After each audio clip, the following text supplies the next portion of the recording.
আবুধাবিতে নিজেদের প্রথম দিনের অনুশীলন শুরুর আগে নাসুম, ইমন, তাসকিন, সাইফুদ্দিনরা প্র্যাকটিস প্ল্যানটা দেখে নিলেন দলের সিনিয়র সহকারী কোচ মোহাম্মদ সালাউদ্দিনের কাছ থেকে।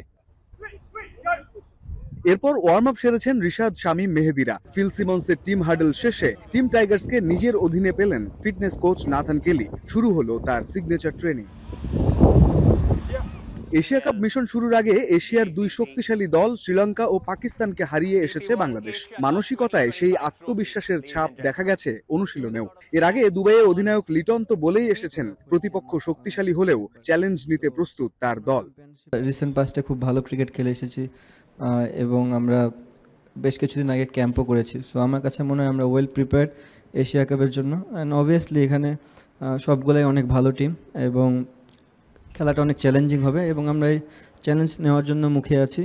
শুরুটা বৃহস্পতিবার হংকংয়ের সাথে। নিজেদেরকে ঝালিয়ে নেয়ার এখনো একদিন সময় আছে বাংলাদেশের। তবে প্রথম দিনের অনুশীলনেও কোনো কমতি রাখেনি লাল সবুজের দল।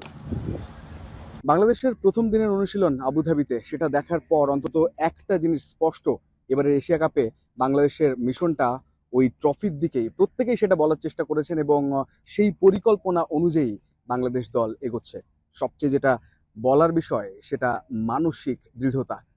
ব্যাক টু ব্যাক সিরিজ জেতার কারণে, টি-20-তে ভালো ছন্দে থাকার কারণে হংকংয়ের সাথে উইনিং নোটে জয় দিয়ে যদি বাংলাদেশ শুরু করতে পারে, তাহলে কে জানে এবারের এশিয়া কাপে স্বপ্ন পূরণ হতেই পারে বাংলাদেশ দলের। রঞ্জন শান্ত, যমুনা স্পোর্টস, শেখ জায়েদ ক্রিকেট স্টেডিয়াম, আবুধাবি, সংযুক্ত আরব আমিরাত।